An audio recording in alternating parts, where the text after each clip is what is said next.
यार 5 एक मिनट, अस्सलाम वालेकुम एवरीवन, 5 एक मिनट इंतजार करते हैं, आ जाएं सारे तो फिर स्टार्ट करते हैं, ठीक है। Okay sir.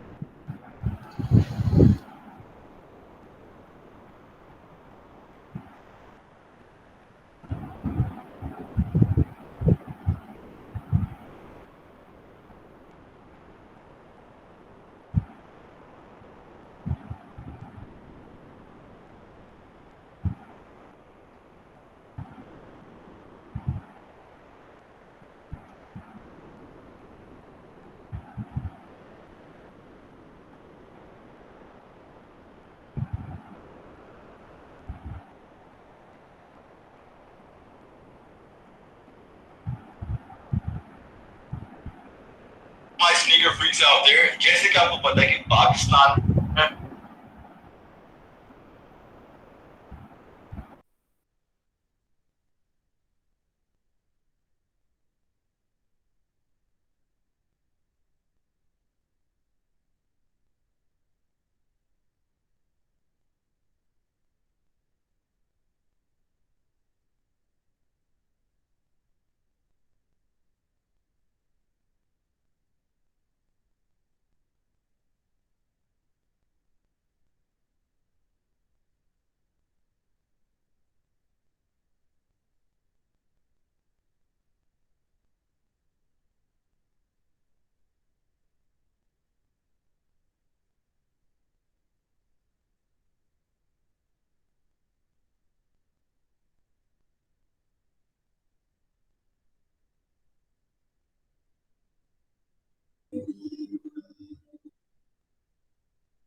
जी स्टार्ट करते हैं, आ गए हैं ज्यादातर स्टूडेंट्स।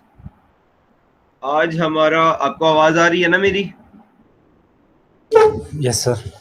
हाँ। आज का जो हमारा टॉपिक है वो है ईपीएस, अर्निंग पर शेयर।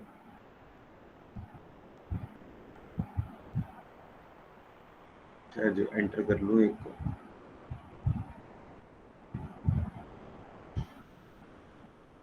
आज का हमारा टॉपिक है ईपीएस। ये कल की कुछ चीजें अगर याद रह गई होंगी तो उसकी बेसिस पे ये जरा इजी हो जाएगा, ठीक है। कल की अगर कुछ चीजें याद नहीं रही होंगी तो फिर भी एज सच उसकी बेसिस पे ये टॉपिक नहीं है।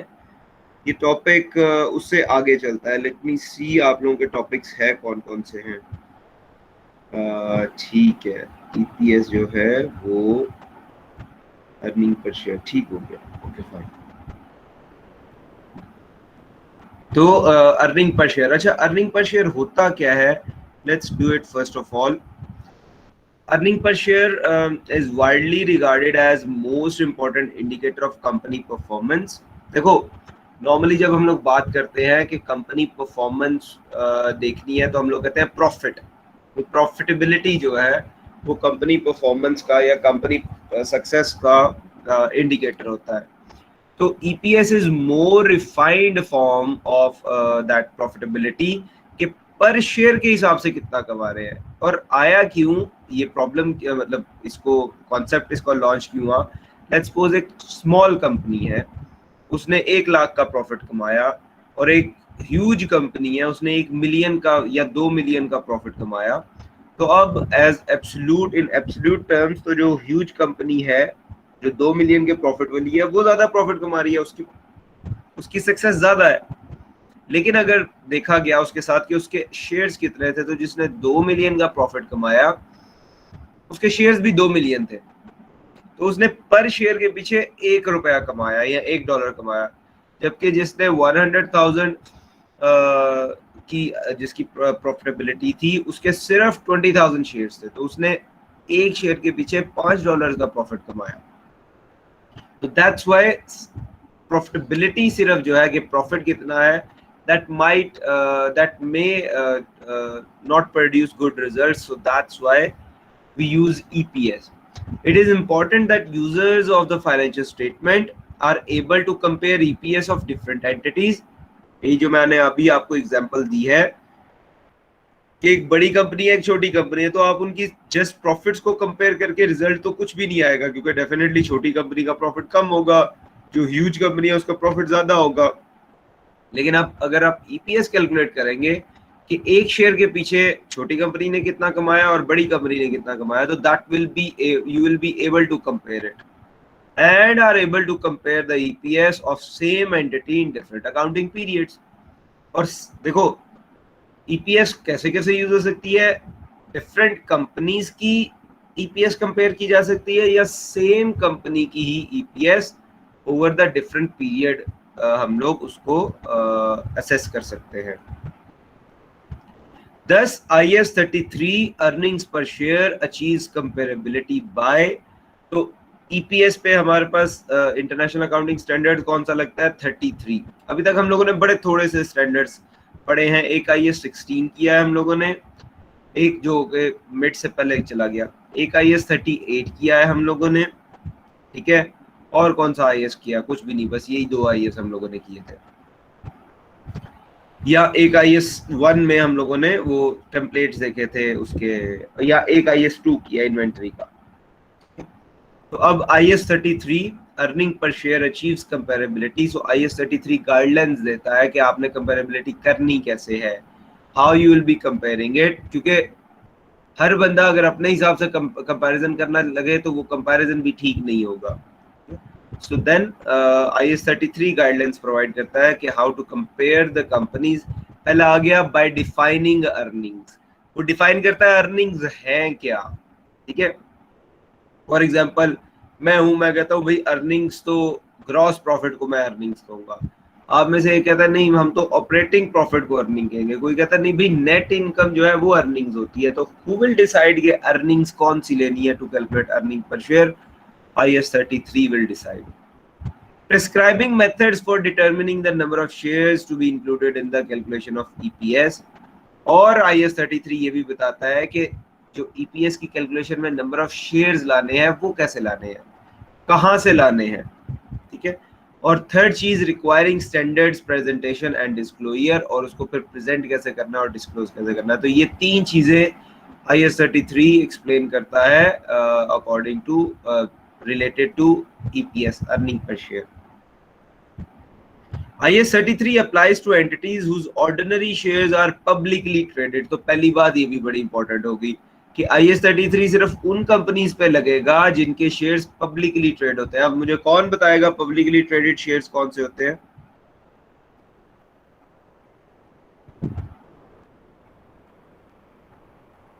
हाँ जी, स्टॉक मार्केट में शेयर मतलब के शेयर होते हैं। यस, जो स्टॉक मार्केट में अवेलेबल होते हैं, पब्लिकली ट्रेडेड होते हैं। Very good, yes. Publicly traded entities which present both parent and consolidated financial statements are only required to present EPS based on the consolidated figures. पहली तो बात होगी IAS 33 सिर्फ उन कंपनीज पे अप्लाई होता है, यानी कि उन कंपनीज ने सिर्फ फॉलो करना है जो पब्लिकली ट्रेडेड है। Further more consolidated financial statement की बेस पे EPS कैलकुलेटेड होती है। अब कंसोलिडेटेड फाइनेंशियल स्टेटमेंट्स क्या हैं? हम लोगों के 1-2 लेक्चर छोड़ के वो आना है टॉपिक, तो जब आएगा तो आपको कंसोलिडेटेड फाइनेंशियल स्टेटमेंट का भी समझ आ जाएगी कि वो क्या होता है, ठीक है जी। अब हमारे पास आ गया कि बेसिक EPS कैलकुलेट कैसे करनी है। पहले हम लोग ये सारा फ्रेमवर्क पढ़ लेते हैं थोड़ा सा, उसके बाद फिर हम लोग इसकी कैलकुलेशंस पे चले जाएंगे। कहते हैं बेसिक EPS कैलकुलेट करते हैं earnings divide by shares. Simple सी बात है, अर्निंग्स डिवाइड बाय शेयर्स है। अच्छा, ये कैसे आता है? अर्निंग्स क्या होती है? वो कहता है अर्निंग्स है profit attributable to ordinary share holders, profit attributable to ordinary share holders, जिसका मतलब ये है कि ये टैक्स के बाद का प्रॉफिट होगा, और divide by weighted average ordinary shares in issue. अब वेटेड एवरेज क्या है हम लोग इसको देख लेते हैं। इंपॉर्टेंट क्या है? Earnings group profit after tax, ये जो कंसोलिडेटेड फिगर्स होती हैं उसमें, less non controlling interest and irredeemable preference shares dividend, ये करना है। बहरहाल क्वेश्चंस में आपको स्ट्रेट दिया गया होगा और शेयर्स हम लोगों ने weighted average number of ordinary shares लेने हैं ड्यूरिंग द पीरियड। ये बेसिकली तो ये फॉर्मूला है याद रखने वाला, जब हम लोग करेंगे तो इंशाल्लाह आपको आइडिया हो जाएगा। अब ईपीएस में बेसिकली 3 इश्यूज आते हैं, हम लोगों ने 3 जो है मैटर्स पे बात करनी होती है। एक तो जब कंपनी फुल मार्केट इशू करती है, फुल मार्केट इशू जो हम लोग कल के लेक्चर में पढ़ा था कि कंपनी का शेयर है लेट्स सपोज $50 का है या 50C का है, तो वो 50C पे इशू कर रही है, तो that is full market issue. ठीक है, दूसरा इशू आता है, उसको उसकी काउंटिंग कैसे करनी है वो हम लोग सीखेंगे। फिर दूसरा इशू आ गया राइट इश्यूज जब होते हैं। ठीक है, जब राइट इश्यूज होते हैं, हम लोगों ने कल पढ़ा था राइट इश्यूज क्या होते हैं। राइट इश्यूज होते हैं कि जब एक कंपनी अपने एग्जिस्टिंग शेयर होल्डर्स को ऑफर करती है कि they can by shares at below market value, तो जब राइट इश्यूज होंगे तब इसकी डीलिंग कैसे करनी है, और फिर जब बोनस इश्यू होंगे तो तब इसकी डीलिंग कैसे करनी है। तो ये 3 इश्यू है, हम लोग इंशाल्लाह इन तीनों पे करेंगे। ये हम लोग बाय द वे एक चीज बता दूं, हम लोग सिर्फ बेसिक ईपीएस कर रहे हैं। एक्चुअली जो मेन एडवांस फाइनेंशियल अकाउंटिंग में पढ़ानी चाहिए वो पढ़ानी चाहिए डाइल्यूटेड ईपीएस। ठीक है, डाइल्यूटेड ईपीएस हम लोग इसलिए नहीं करेंगे कि आप लोगों की हिम्मत ही नहीं पड़नी डाइल्यूटेड ईपीएस तक करने की, क्योंकि ये आपकी जो ये वाली होनी है बेसिक ईपीएस, वही करके बस आपकी फोतली हो जाएगी। So let's start it. पहला क्वेश्चन स्टार्ट करते हैं, कहता है issues of shares at full market price, earnings should be apportioned over the weighted average equity shares। क्या कहता है, earning should be apportioned over the weighted average equity shares. Capital, एक मिनट यार वेट करना, मैं वॉशरूम से होके आया। ठीक है, एक मिनट वेट करना, डायरिया का भी मुझे स्टिल प्रॉब्लम है, क्योंकि 1 मिनट नहीं 5 मिनट वेट करना, आ रहा हूँ।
हेलो।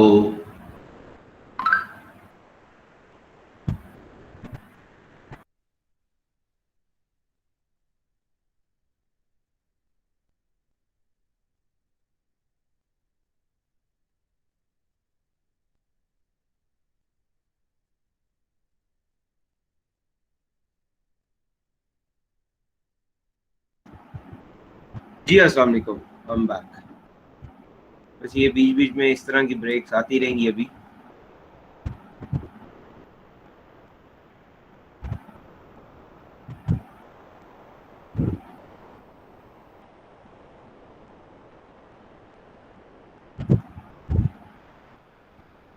अच्छा जी, हम लोग क्या पढ़ रहे थे? हम लोग पढ़ रहे थे किधर गए? हाँ, हम लोग पढ़ रहे थे issues of shares at full market price. Earnings should be apportioned over the weighted average equity shares capital taking account of the date any new shares are issued during the year। अच्छा, इसमें होता क्या है देखो, let's suppose हम लोग बात करते हैं, हम लोगों ने ईपीएस कैलकुलेट करनी है। ओके भाई, ईपीएस कैलकुलेट करनी है। ईपीएस में जो अर्निंग आएगी, हम लोगों ने देखा है बेसिक ईपीएस कैसे कैलकुलेट होती है। बेसिक ईपीएस कैलकुलेट होती है अर्निंग डिवाइड बाय शेयर से। ठीक है, अब अगर 2020 की ईपीएस कैलकुलेट करनी थी हमें, यानी कि पिछले साल की ईपीएस कैलकुलेट करनी थी, तो उसके लिए दिसंबर 2020 में जो आया प्रॉफिट आया वो तो ले लिया हम लोगों ने। द क्वेश्चन इज कि जब हम लोग अर्निंग पर शेयर कैलकुलेट कर रहे हैं, तो हो सकता है कि ड्यूरिंग द ईयर कुछ शेयर्स फरवरी में इशू हुए हों, कुछ शेयर्स जून में इशू हुए हों, कुछ शेयर्स अगस्त में इशू हुए हों। तो भाई हर एक जो शेयर होल्डर है, फॉर एग्जांपल जिसके जब शेयर्स जनवरी में इशू हुए, तो उसका तो पूरे साल के प्रॉफिट्स पे हक है, उसे पूरे साल के प्रॉफिट्स मिलने चाहिए, इसीलिए उसका अर्निंग पर शेयर पूरे साल की आनी चाहिए। लेकिन जिसने तो अगस्त में शेयर खरीदे हैं, उसका पूरे साल के प्रॉफिट्स पे हक तो नहीं है, उसने तो इन्वेस्टमेंट ही अगस्त में की, तो उसके सिर्फ 5 जो बाकी के 5 महीने हैं उसमें हिस्सा होना चाहिए उसका। ठीक है, for that reason we calculate EPS. हम लोग इसलिए ईपीएस कैलकुलेट करते हैं, वेटेड एवरेज शेयर्स कैलकुलेट करते हैं, कि जब ईयर के डिफरेंट पार्ट्स में different number of shares issue हुए हों, तो वो सारे के सारे तो हम लोग नहीं ला सकते। तो दैट्स व्हाई वी कैलकुलेट जो है weighted average number of shares. तो इसकी कैलकुलेशन करके देख लेते हैं, इसकी कैलकुलेशन कैसे होगी। Let me open a sheet, excel sheet.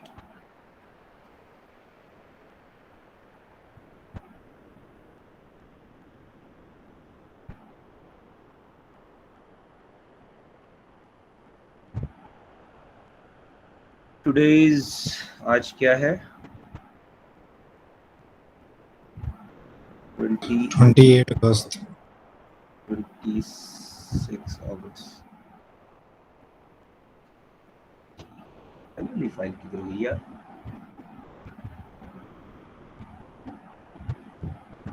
एक मिनट, मुझे कल वाली फाइल भी ढूंढ लेने दे।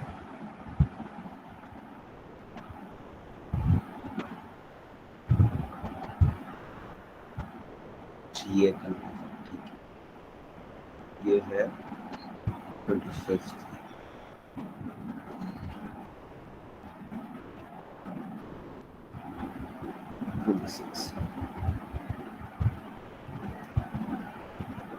ओके जी, सो हम लोग क्वेश्चन कर रहे हैं, इसको मुझे थोड़ा सा रीफॉर्मेट कर लेने दें।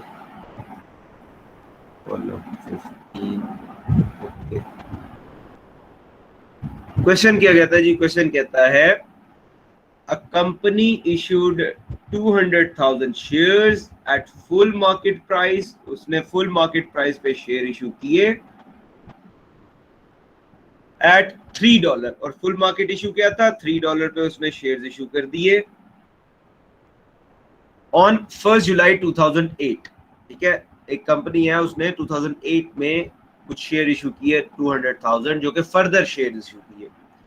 साथ उसने बता दिया रेलेवेंट इंफॉर्मेशन क्या है। रेलेवेंट इंफॉर्मेशन उसने बता दी, profit attributable to ordinary share holder for the year ended 31 दिसंबर 2008 के एंड पे जो प्रॉफिट आया वो था 550 का, और 2007 के एंड पे जो प्रॉफिट आया वो था 460 का। ठीक है, इसका मतलब 2007 में भी उसके पास कुछ शेयर थे। Number of ordinary shares in issue at 31 दिसंबर 2007 और 31 दिसंबर 2008 को नंबर ऑफ शेयर्स कितने थे? 8 लाख थे 31 दिसंबर 2007 को, और 1 मिलियन हो गए 31 दिसंबर 2008 को। कैसे? क्योंकि वो उसने ऊपर बता दिया कि 2 लाख शेयर इशू हुए थे। अब इशू कब हुए थे? इशू जुलाई में हुए थे। अगर तो ये 1 जनवरी 2008 को इशू हुए थे तो फिर प्रॉब्लम ही ना होती, फिर हम लोग वेटेड एवरेज का प्रॉब्लम ही ना आता, क्योंकि वो शेयर स्टार्टिंग से इशू हुए थे। लेकिन अब चूंकि in the middle of the year shares issue हुए हैं तो हमें वेटेड एवरेज फाइंड आउट करना पड़ेगा। सो लेट्स डू इट, हम लोग इसको कर लेते हैं। सबसे पहले हम लोग क्या करते हैं, रिक्वायरमेंट क्या है, क्वेश्चन की रिक्वायरमेंट क्या है, कहता है calculate EPS for each year. So EPS जो है वो 2007 की तो वेरी इजी, कैसे इजी होगी वो तो स्ट्रेट फॉरवर्ड, हमारे पास सारा के सारा डेटा है। ठीक है, फॉर्मूला क्या होता है हमारे पास? फॉर्मूला है ईपीएस, इसको मैं थोड़ा सा जूम भी कर देता हूं।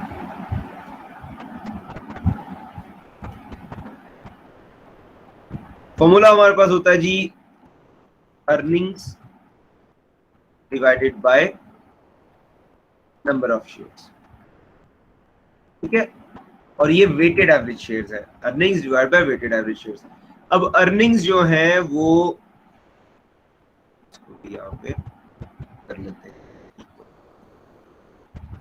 अच्छा, अब अर्निंग्स क्या है 2007 की अर्निंग्स है 460,000, तो I will write it over here 460,000 divided by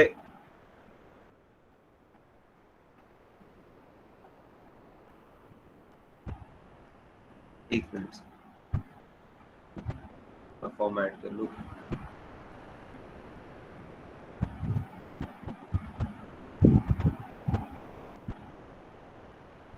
अच्छा, तो ये आ गया अर्निंग्स कितनी है 460,000 डिवाइडेड बाय 2007 के शेयर्स हमें कंफर्म है कितने हैं, क्योंकि 2007 में कोई भी शेयर ड्यूरिंग ईयर इशू नहीं हुआ, हमें उसने नहीं बताया।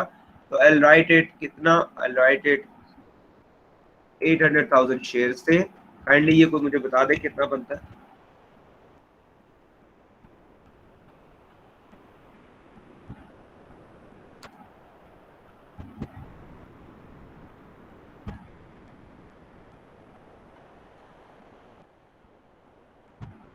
Anyone?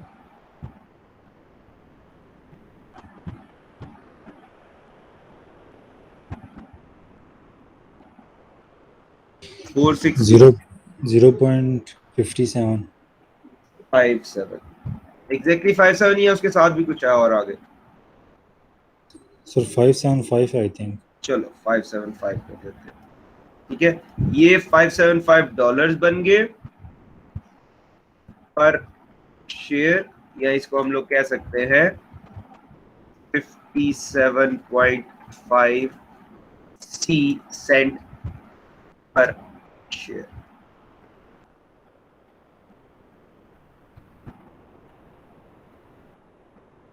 ठीक है जी, ये हमारी आ गई 2007 की, विच इज इजी, क्योंकि पिछले साल में कोई भी शेयर्स नए इशू नहीं थे हुए, तो स्ट्रेट फॉरवर्ड हम लोगों ने ईपीएस कैलकुलेट कर ली। अब 2008 की कैलकुलेट हमें करनी है।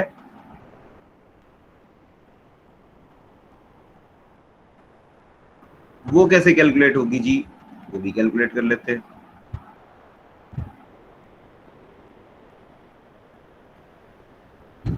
अच्छा, 2008 की हमारे पास अर्निंग्स कितनी थी? 2008 की अर्निंग्स थी 550। I will write it over here 550। ठीक है, डॉलर्स। इसको डिवाइड करना है नंबर ऑफ शेयर्स पे। अब क्वेश्चन ये है कि एट द स्टार्ट ऑफ 2008 तो हमारे पास शेयर्स थे कितने? 8 लाख ही थे, क्योंकि 31 दिसंबर 2007 मींस 1 जनवरी 2008 को तो 8 लाख शेयर्स ही थे, क्योंकि ओपनिंग शेयर्स तो 8 लाख थे। जनवरी में भी 8 लाख रहे, फेब में भी 8 लाख रहे, मार्च में भी 8 लाख रहे, अप्रैल में भी 8 लाख रहे, मई में भी 8 लाख रहे, जून में भी 8 लाख रहे। फिर 1 जुलाई को जाके 2 लाख शेयर इशू हुए और फिर वो 10 लाख हो गए। और अगले 6 महीने वो 10 लाख ही चले, तो अब कौन से शेयर्स लाए, 8 लाख लाए कि 10 लाख लाए? दोनों नहीं आएंगे। इसकी जगह हम लोग लाएंगे वेटेड एवरेज शेयर्स। और वेटेड एवरेज शेयर्स कैसे आएंगे, उसके लिए एक फॉर्मूला है, ठीक है, उसके लिए फॉर्मूला है, यहाँ पे लिख लेते हैं।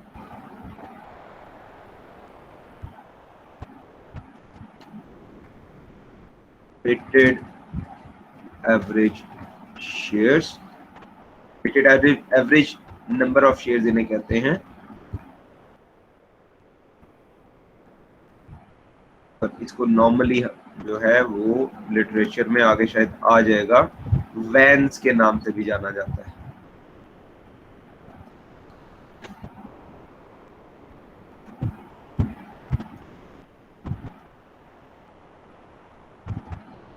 Vans, weighted average number of shares. अच्छा, उसका हमारे पास क्या होता है जी, हमारे पास उसका एक टेबल बनता है छोटा सा। उस टेबल में क्या आएगा, पहले उसमें कॉलम में आ जाएगी डेट, दूसरे नंबर में आ जाएगी actual shares, actual number of shares basically होता है इसका नाम। क्या, तीसरे कॉलम में हमारे पास आ जाता है फ्रैक्शन ऑफ द ईयर,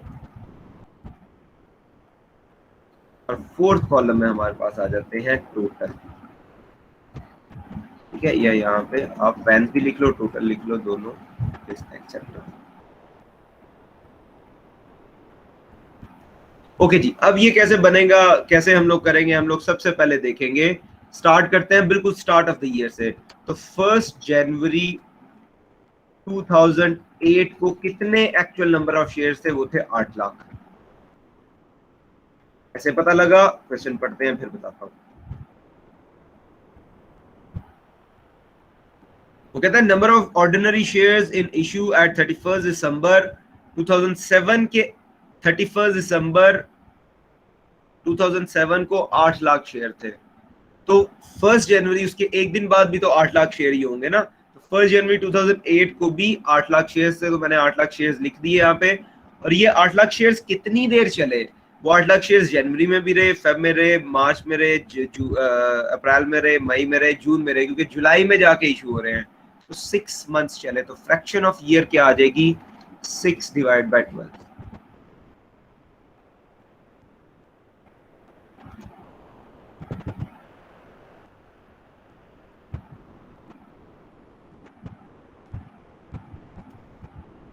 ठीक है, फ्रैक्शन ऑफ ईयर क्या आ जाएगी, 6 डिवाइड बाय 12।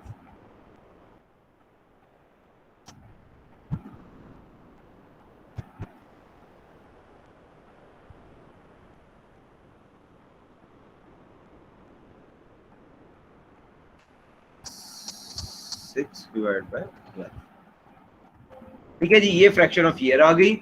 अच्छा, अब टोटल शेयर क्या करेंगे, टोटल में हम लोग एक्चुअल नंबर ऑफ शेयर और फ्रैक्शन ऑफ द ईयर को मल्टीप्लाई कर देंगे। तो 6 डिवाइड बाय 12 मल्टीप्लाई बाय 800,000 करेंगे तो ये डेफिनेटली आ जाएगा 400,000। ठीक है, फिर क्या करेंगे, जिस दिन शेयर इशू हुए, किस दिन शेयर इशू हुए, 1 जुलाई 2008 को शेयर इशू हुए हैं। कितने इशू हुए हैं, मतलब एक्चुअल शेयर्स 1 जुलाई 2008 को कितने हो गए, 2 लाख शेयर इशू होके, तो ये 10 लाख पे पहुंच गए होंगे।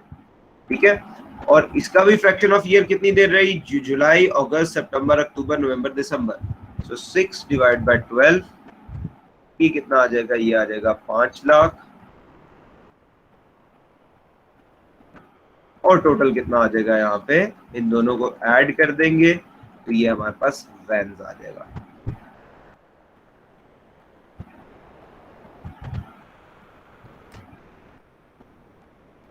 ठीक है जी, अब इस वाले को हम लोग यूज करेंगे किसमें, नंबर ऑफ शेयर्स में यूज करेंगे, जो कि हमारे पास 9 लाख आ जाएगा यहाँ पे। Can someone tell me कि ये कितनी आती है EPS?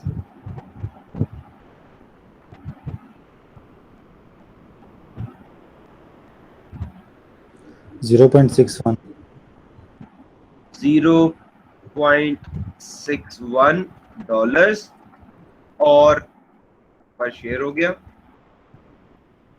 और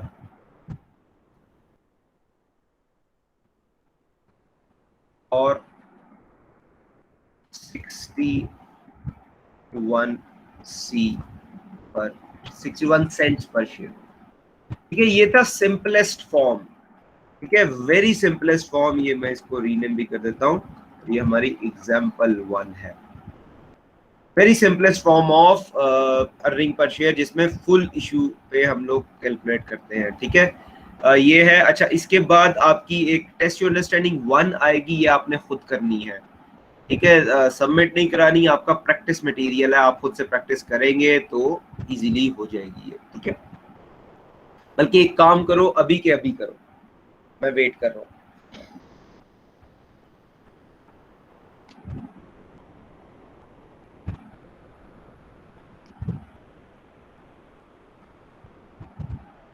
इस क्वेश्चन की फोटो ले लो और मैं आपको सोल्यूशन खोल देता हूँ, ये वाला जो मेरे पास एक्सेल वाला है, तो उसे देख देख के कर लो ताकि इजी रह जाएगा आपके लिए।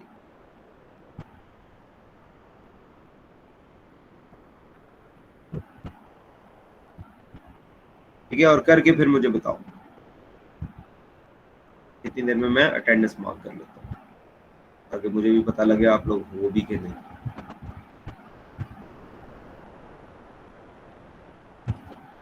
फोटो ले लिए उसकी क्वेश्चन की? Yes sir. ठीक है,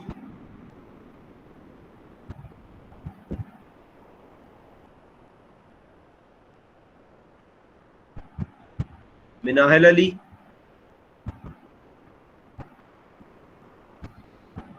गायब हुई। Present sir.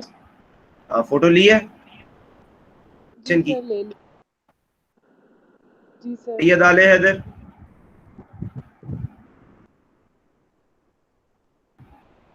Syed Aale Haider, Mohammad Daniyal Jameel, present sir. Photo ली है? Yes sir. Sana Binte Hafeez, Sana Binte Hafeez, Mohammad Asif, yes sir. Photo ली है? Yes sir. Saad Arshad, present sir. Photo लिया आपने? Yes sir. किसकी? ईमान वसीम। क्वेश्चन की अच्छा सर। Present sir. अच्छा, Iman Waseem present. Ibtisam Ahmed, present sir. सूती सूरत। Mohammad Shabir, present sir. Mohammad Hammad, present sir. Sir मैं प्रेजेंट सर सही डाले थे, मैंने बोला था लेकिन आवाज़ कट रही थी। ये ठीक है, लगा दी। सर मेरा रह गया। आप कौन है? सना बिनते हफीज। बेटा आप कहीं और होंगी ना, रह नहीं गया। आप जब मैंने 2 दफा बोला आपने बोला नहीं आगे से। किधर गई हुई थी? किधर गई हुई थी?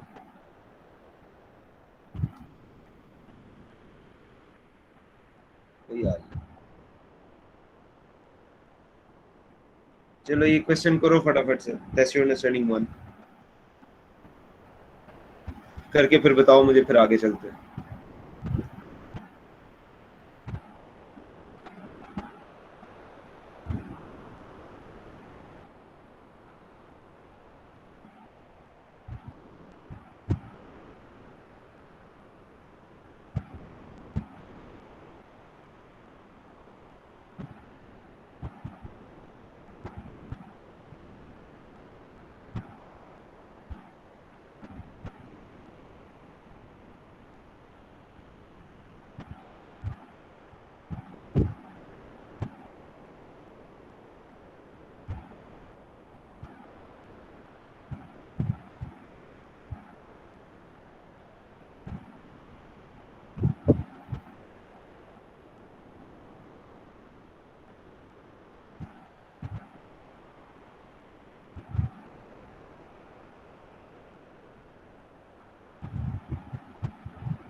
हाँ जी, हुआ क्वेश्चन?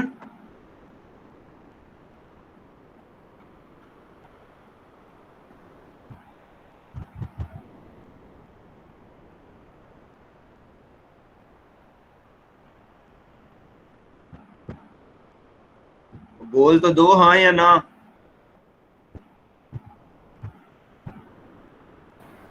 कर रहे हैं सर। अच्छा, करो फिर, मैं आता हूँ 2-3 मिनट में। 2-3 मिनट तक अब नहीं करूंगा रिप्लाई।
ये हुआ क्वेश्चन?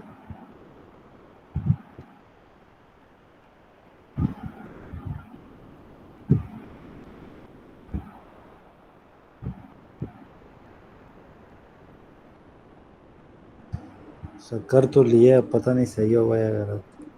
कोई बात नहीं। कितना आया? सर 2004। 2004 का बता दो।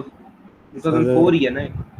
यस सर 0.27 आया सर। 0.27 चेक करता हूँ।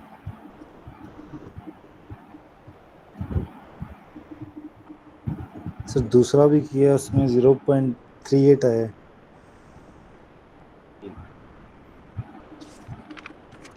कौन सी है? टेस्ट अंडरस्टैंडिंग 1 है? Yes sir.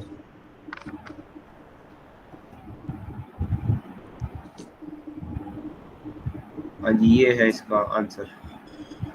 टेस्ट अंडरस्टैंडिंग 1 का 0.22। सर 0.27 आया। 0.27 कैसे आ गया? यही है ना वो क्वेश्चन? पहले मुझे देख लेने दो, क्वेश्चन वही है ना? हाँ वही है क्वेश्चन।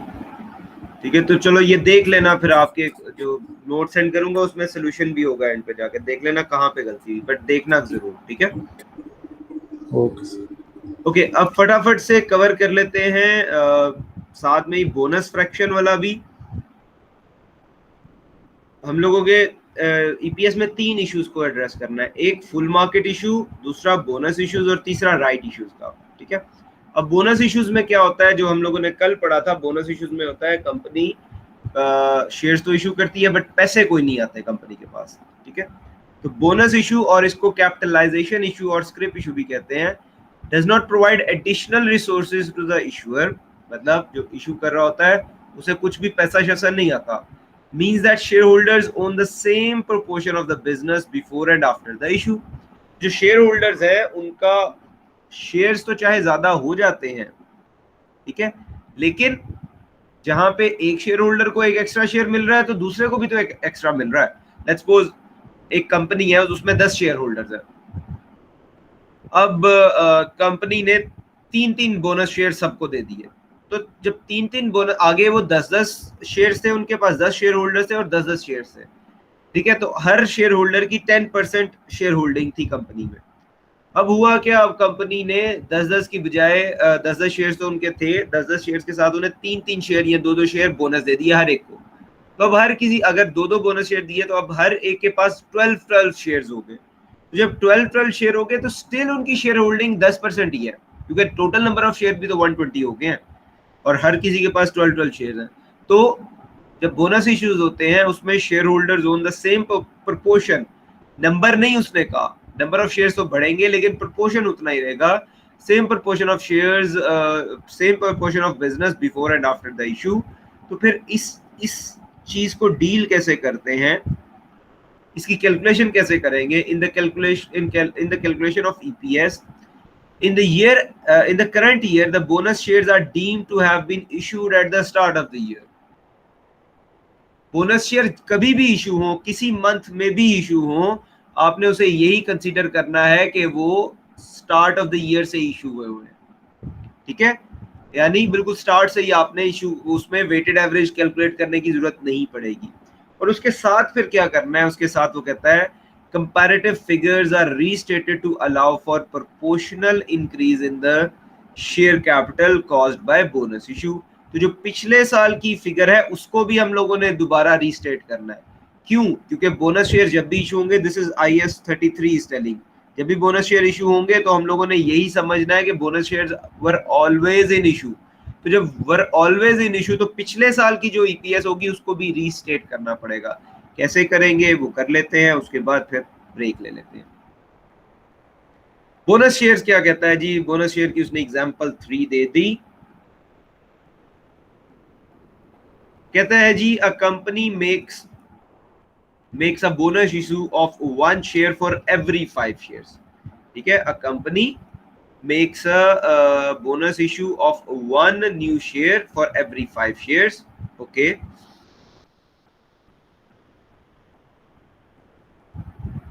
ऑन 1 जुलाई 2008, 1 जुलाई 2008 को उसने ये काम किया। अच्छा, उसके बाद क्या हुआ जी? उसके बाद वो कहता है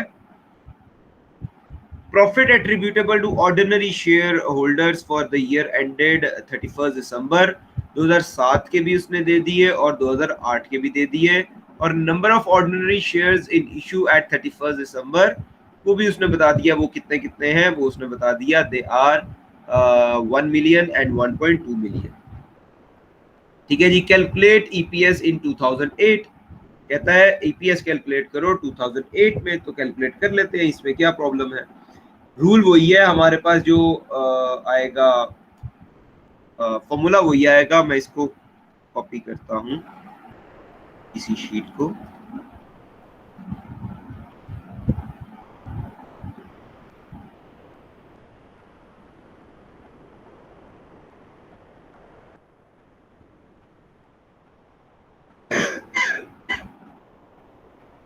एग्जाम्पल 3 आ गया 2007-8 ये ना हमारे पास, हाँ 7-8 है। पहले 7 की कैलकुलेट करते हैं नॉर्मल तरीके से, जो भी नॉर्मल तरीके से कैलकुलेट होती है।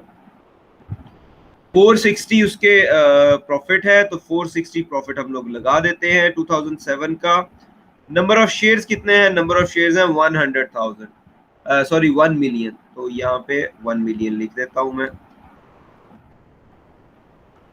ये तो जब है 2007 में, अभी हमें नहीं था पता कि 2008 में अभी बोनस शेयर्स इशू होने हैं। तो ये हमारे पास कितना आ जाएगा? दैट विल बी $0.46 पर शेयर और 46 सेंट्स। ठीक है जी, ये तो स्ट्रेट फॉरवर्ड हो गया। अब उसके बाद 2008 को हम लोगों ने कैलकुलेट करना है। 2008 का कैसे कैलकुलेट होगा? 2008 का वो कहता है 550 जो है वो है अर्निंग, तो 550 अर्निंग आ गई। नंबर ऑफ शेयर्स कितने हैं? नंबर ऑफ शेयर्स हैं 1.2 मिलियन। तो हम लोगों ने जब भी बोनस शेयर इशू होते हैं, तो रिमेंबर हम लोगों ने क्या समझना है? हम लोगों ने समझना है कि bonus share were always in issue. इसका मतलब क्या है कि हम लोग weighted average number of shares calculate नहीं करेंगे, ये चीज कैलकुलेट नहीं होगी। ठीक है, हम लोग कैलकुलेट नहीं करेंगे। जरा ये मुझे बताओ कितना आता है 550 डिवाइड बाय 120?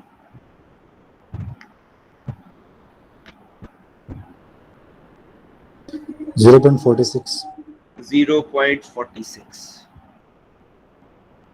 नहीं यार, 550 डिवाइड बाय 120 वो तो 460 डिवाइड बाय 100,000 है ना।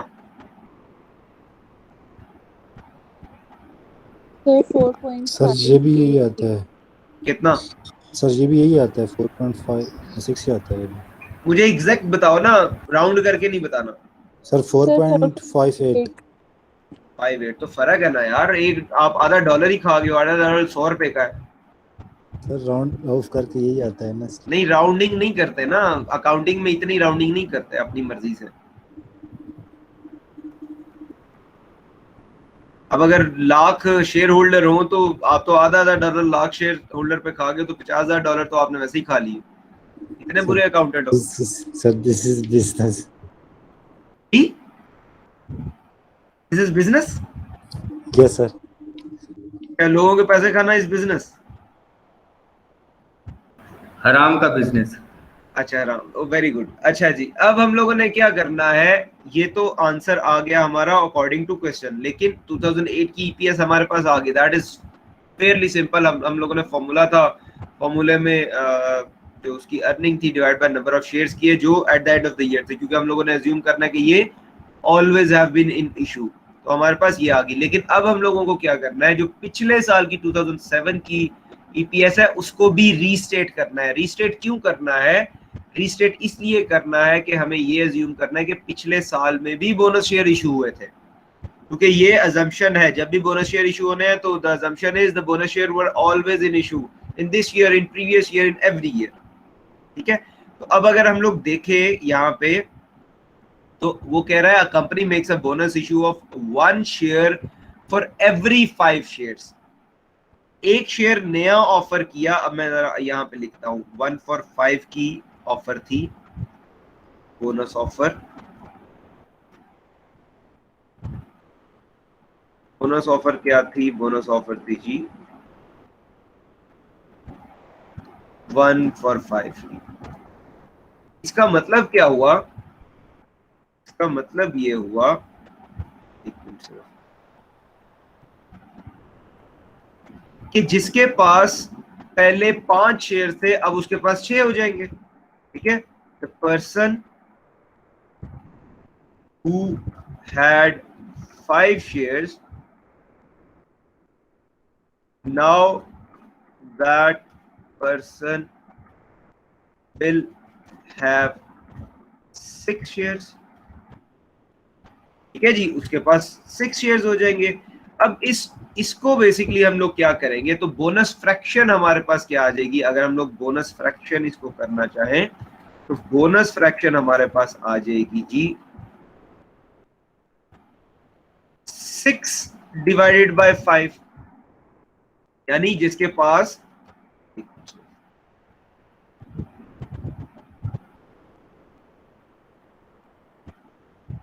6 डिवाइड बाय 5। ठीक है, यानी जिसके पास पहले 5 शेयर थे अब उसके पास 6 शेयर्स हो गए। ये तो आपके पास आ गई बोनस फ्रैक्शन। तो आप रीस्टेट करने के लिए, टू रीस्टेट फिगर्स, आप क्या करते हैं, रीस्टेट प्रीवियस ईयर की फिगर को रीस्टेट करना होता है, दोबारा से उसको ईपीएस कैलकुलेट करनी है। आप क्या करते हैं, आप reverse of bonus fraction use करते हैं।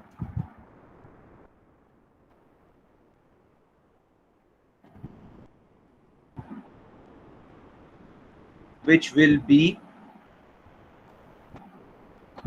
रिवर्स ऑफ बोनस फ्रैक्शन क्या होगी, 5 डिवाइड बाय 6। ठीक है, तो अब हम लोग क्या करेंगे, हम लोग ईपीएस को रिवाइज ईपीएस कैलकुलेट करने के लिए यहां पर लिखता हूं revise earning per share calculate करने के लिए 2007 की, और ये करनी है, अगर ना भी लिखा हुआ हो क्वेश्चन में, ये करनी है। जैसे इस क्वेश्चन में लिखा नहीं था हुआ, but we still have to do it. ठीक है, तो हम लोग क्या करेंगे, हम लोग प्रीवियस ईयर की अर्निंग ले लेंगे, प्रीवियस ईयर की नहीं, जो ऑलरेडी अर्निंग कैलकुलेट हुई थी।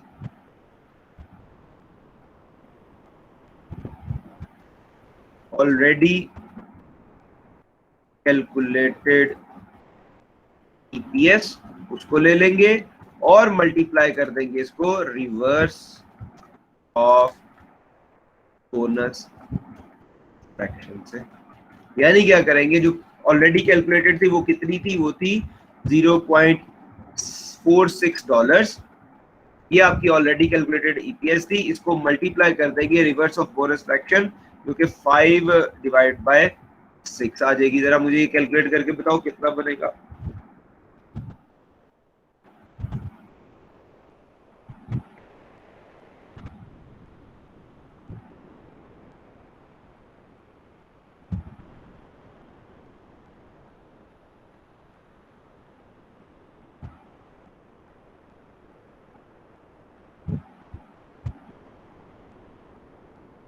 सर 0.38 $0.38, और ये पूरा 38 है या कुछ आगे पॉइंट्स भी हैं? सर 33333। यार खुदा के बंदे बताया तो करो। और मैं नंबर काट लेने आप लोगों के फाइनल में, अगर इस तरह आपने राउंडिंग ऑफ की, स्पेशली ईपीएस के लिए, क्योंकि ये एक शेयर की ईपीएस है, और जब इसको ये 1 मिलियन से मल्टीप्लाई करना है तो it makes a difference. So at least 2 decimal point तक आप लोगों को, $3 में 3 डेसिमल पॉइंट तक, और जब सेंट्स में करना है तो एटलीस्ट 1 डेसिमल पॉइंट तक आपको लेके जाना है सी पर शेयर। याद रखना एक चीज, जब हम लोग रिवाइज ईपीएस कैलकुलेट करते हैं तो वो ऑलवेज, जो पिछली ईपीएस हम लोगों ने कैलकुलेट की होगी, नॉर्मल जो ईपीएस कैलकुलेट की होगी, वो रिवाइज ईपीएस उससे कम होगी हमेशा। उसका रीजन ये है कि पहले हम लोग 10 लाख शेयर पे कैलकुलेट कर रहे थे, अब हम लोग 12 लाख शेयर पे कैलकुलेट कर रहे हैं। इसको अगर, ये एक फैक्ट चेक है, ठीक है। अच्छा, इसमें एक और भी चीज बताऊं, कंफ्यूज नहीं होना आपको। अगर ये रिवर्स बोनस फ्रैक्शन और रिवर्स वाला नहीं आता तो आप एक और इजी काम कर सकते हैं। क्या कर सकते हैं, जो पिछले साल की ईपीएस है उसे अगर आप डिवाइड करें, मैं ये देखो यहाँ पे फॉर्मूला लगा के करता हूँ। पिछले साल की जो अर्निंग पर शेयर है, अर्निंग है, वो है 460,000। उसे अगर आप डिवाइड कर दे जो नेक्स्ट ईयर के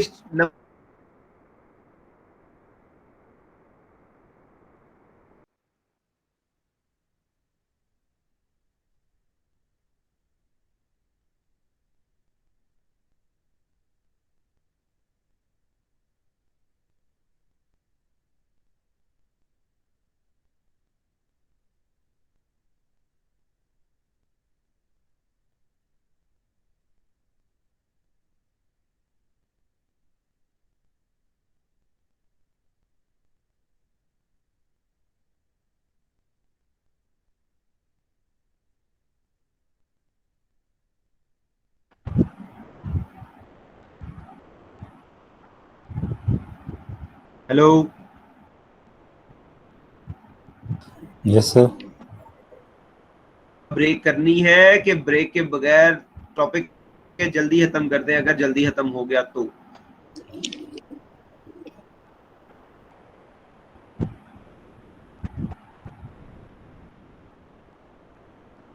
यार इस पे तो बोल दो, ये कुछ क्वेश्चन तो नहीं पूछ रहा आप?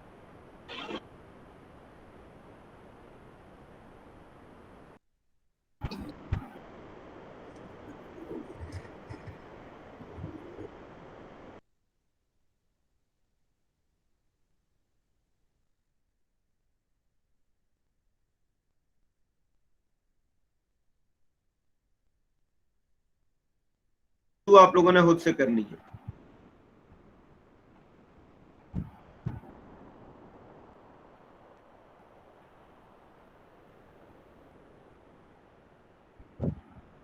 टेस्ट अंडरस्टैंडिंग आप लोगों ने खुद से करनी है। मार्केट इश्यूज कंबाइंड,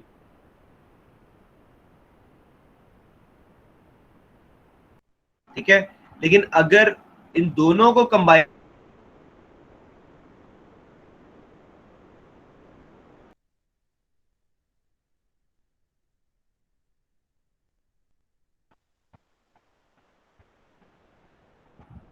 आप लोगों को मेरी आवाज आ रही है? जी सर, आ रही है। बस कट रही है। एक कह रहा है कट रही है, सर कट रही है। आ किसको रही है? सर ब्रेक ब्रेक हो रही है सर आवाज। ब्रेक हो रही है आवाज। चलो यूं करते हैं, मैं इसको मीटिंग को एंड करता हूं, 10 मिनट बाद फिर आते हैं वापस। Okay sir. Okay sir. ठीक है, ओके सर। 10 मिनट बाद नया लिंक सेंड करता हूं फिर मैं।